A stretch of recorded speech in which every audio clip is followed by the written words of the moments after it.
The ambiguous case of the sine rule. Finding angles using the sine rule is complicated because there's two possible answers sometimes.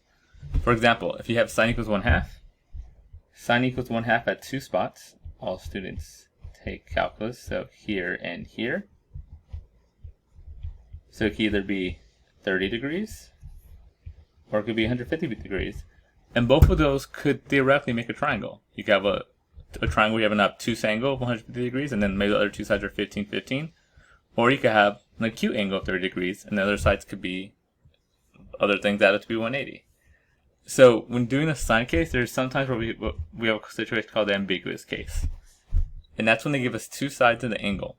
So not the angle in between, but just two sides of the angle. In this scenario, there's actually 3 different outcomes. Now, it kind of depends. If the A they give you is acute, then there's 3 different outcomes. You could get no triangle. Like they give the side you find to be too small, so no triangle. They could give you one triangle, or you could get 2 triangles. Where here's the A they give you, and then the angle you find is either going to make a small angle or a big angle. If the angle they give you is a right angle or an obtuse, then the only possibilities. There could be no solution or one solution. I'll tell you, honestly, right now I don't generally check if it's the angle they give with acute or obtuse. I treat the same way. We'll get to that in a second. But the key thing here is when you do law of sines, especially the first time, and most of the time they'll give you a hint, but you could either have no triangle, you could have one triangle, or you can even get 2 triangles. Now it sounds kind of scary, but honestly it's not that bad. The way you do this is like this. Step 1, solve the triangle like normal.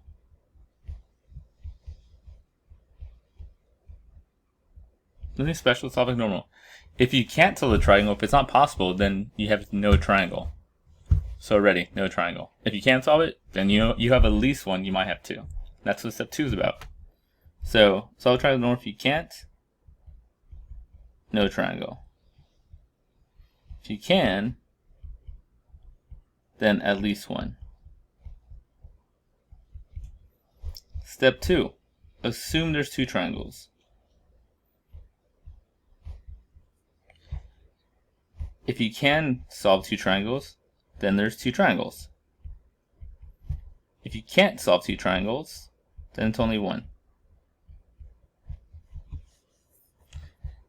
That's the general idea. Solve your triangle like normal. If you can't do it, there's no triangle. If you can do it, then you know there's at least one.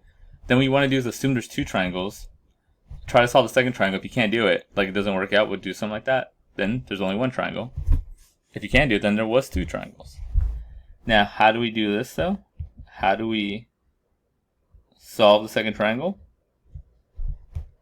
Well, when you solve whatever the first, because remember, the only ones that could possibly be 2 triangles are the side-side angle case, which means the first thing you find is another angle. So the first angle you find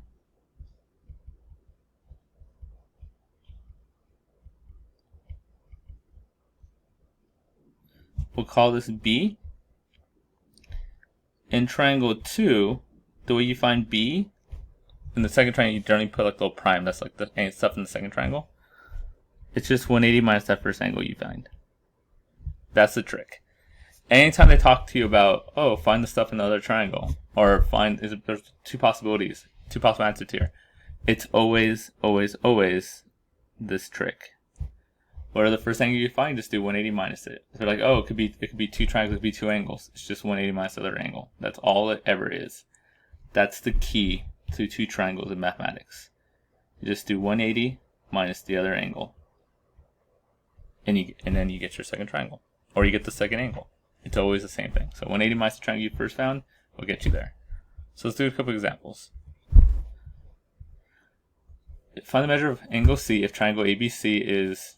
So we have a triangle ABC. Let's draw something real quick. ABC. AC equals 7. So this is 7. AB is 11. And angle B is 25. Something like that. Now again, this is not drawn to scale. I just drew a little thing if I could see it. So then when we find the angle C. Like that.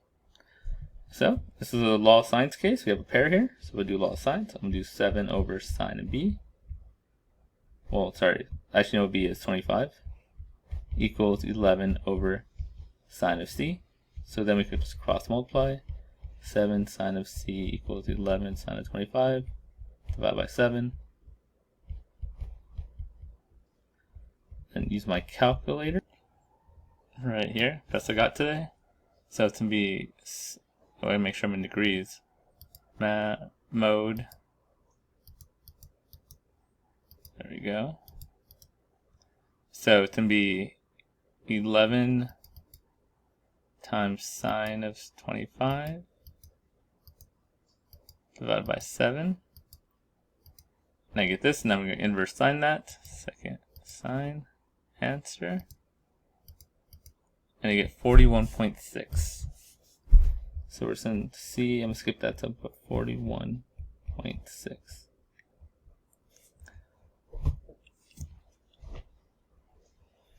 So that'll be my answer C here. Now I think they also want you to find the second triangle if possible. So the way you find the second triangle, so we'll say that C naught, triangle 2, all we're going to do is 180 minus that, 41.6. That's going to give us 138.4. Like that. Now you might say, how do I know if that's a triangle or not? Well, let's draw the triangle again. ABC. Now all the stuff they gave us in the first triangle, all the stuff that they told us stays. So this is 11, this is 25, this is 7. What it changes, this guy is now 138.4 because this is triangle 2. Now does this make a triangle? How do we check? Does this equal 180? Can I figure out an angle here that makes this 180? That's how we could tell if it's an actual triangle or not. So we're just going to go 180 minus 138.4 minus 25. Make it 16.6. So this does make a triangle. And then I could do the same with my first one there, right? That was 180 minus 25. That was pretty clearly a triangle, minus 41.6. So this for 113.4. So this one we actually have two triangles. So that's how you know. That's how you know when it's not a second triangle. If you try to solve, if you do this on the second triangle and you try to solve it and it's too big, it doesn't make a triangle, then you would only have one triangle. In this case, we actually had two. Okay, so let's do another example. So remember what each triangle has no solution, one solution, or two solutions, and that's all the triangle. Round to the nearest tenth. We're going to round to the nearest whole numbers to make it easy, actually. So that's what they want to do here. So we're going to do a whole problem. So to make a triangle here, RST. R is 95. Big R, side R is 10. And side S is 12. So we have a pair of sides here. We have this angle and this side. And first thing we're going to find is this S right here. So I'm going to do 10 over sine 95 equals 12 over sine of S. Again, some cross multiply real quick. 10 sine S equals 12 sine 95 divided by 10. And then we're going to sine inverse both sides, but I need a calculator for that. So let's bring up my calculator. The only one I have now is this one. So let's see, 12 times sine of 95. Then we're going to divide that by 10. And I get 1.195. If you don't know by now, sine and cosine can't be bigger than 1. So this already, when I do inverse sines and say error. And when that happens, we have no triangle. Right, so we have no triangle in this case. I tried to solve it and I got an error. This is an example of no triangle. Next one. If you can guess, we're probably going to do one of each.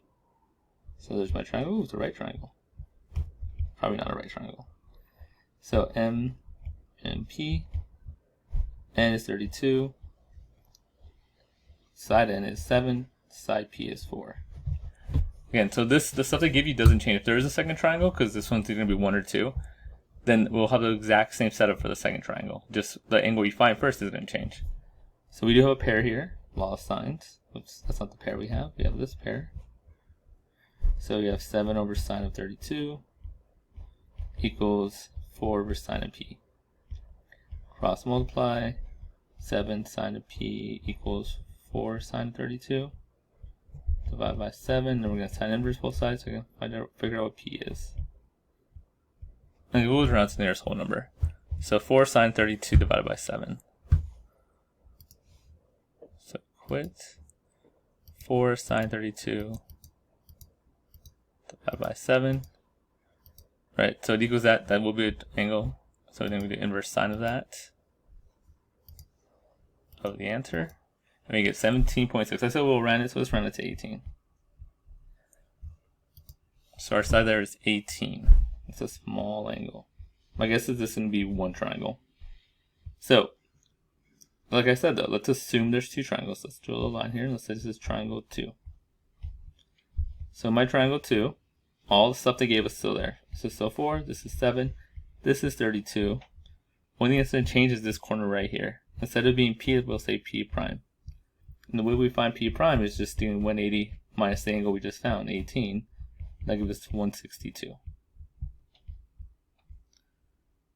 Now the problem with that triangle is already 162 plus 32 is 190 something. So just out of these two, I'm already at like a 194 degrees.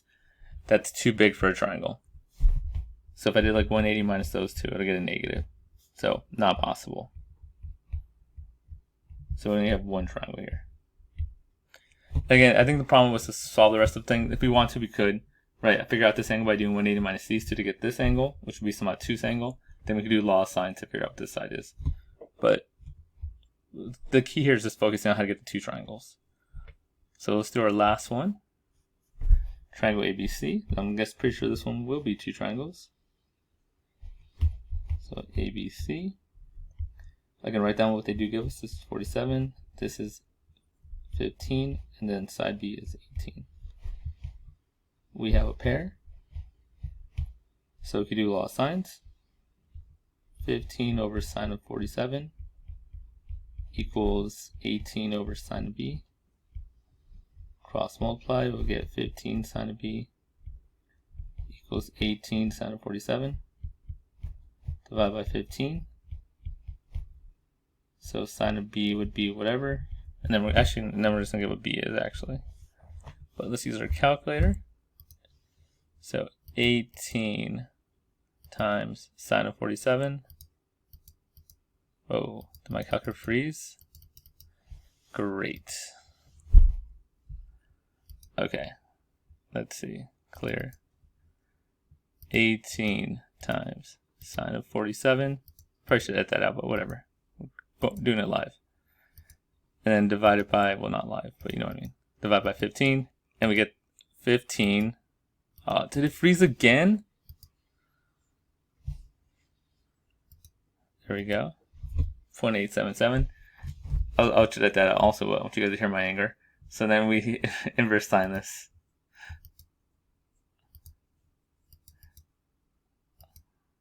And we get that. Ooh, I haven't got the answer yet. 61.357, let's round it to 61. So 61 degrees.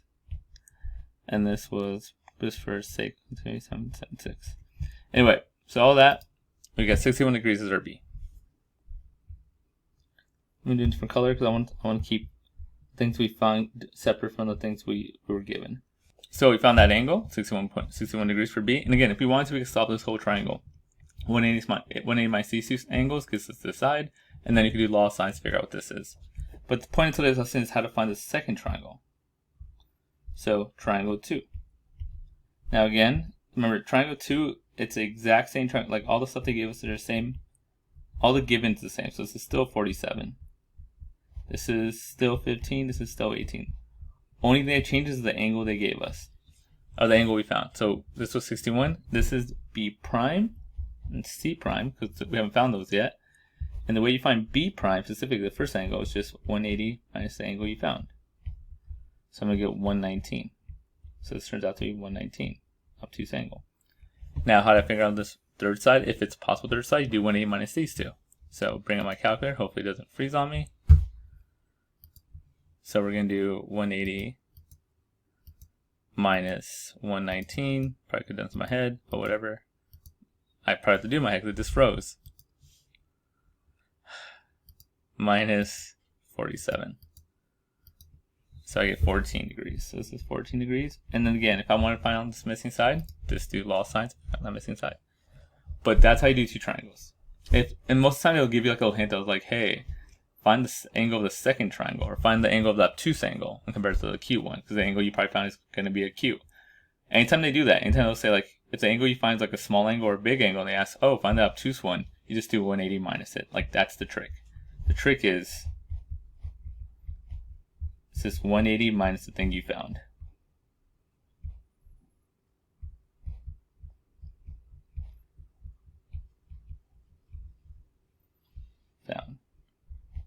Here's the other one. And again, that's true for triangles. That's true in general. They're like, hey, I want to find the obtuse angle of this, and the thing, all the math you do gets to the acute angle. It's just 180 minus that angle, and vice versa. Anyway, that's the lesson.